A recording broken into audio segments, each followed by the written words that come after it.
On the question of the cost of our budget, I have stated that it's my best judgment that our agricultural program will cost $1.5 billion, possibly $2 billion less than the present agricultural program.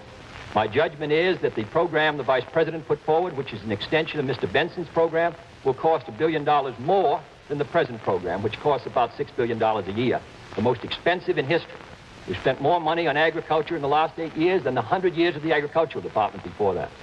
Secondly, I believe that the high interest rate policy that this administration has followed has added about $3 billion a year to interest on the debt, merely funding the debt, which is a burden on the taxpayers. I would hope under a different monetary policy that it would be possible to reduce that interest rate burden, at least $1 billion. Third, I think it's possible to gain a $700 million to $1 billion through tax changes, which I believe would close up loopholes on dividend withholding, on expense accounts. Fourthly, I have suggested that the medical care for the aged and the bill which the Congress now has passed and the President signed, if fully implemented, would cost $1 billion on the Treasury out of the Treasury Fund and $1 billion by the state.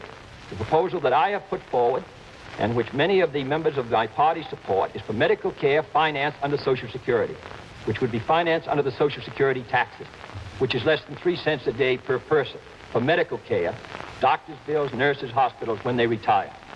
It is actuarially sound. So in my judgment, we would spend more money than this administration on aid to education. We'd spend more money on housing. We'd spend more money, and I hope more wisely, on defense than this administration has done.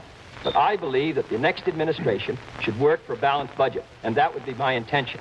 Mr. Nixon misstates my figures constantly, which is, of course, is right. But the fact of the matter is, here is where I stand, and I just want to have it on the public record.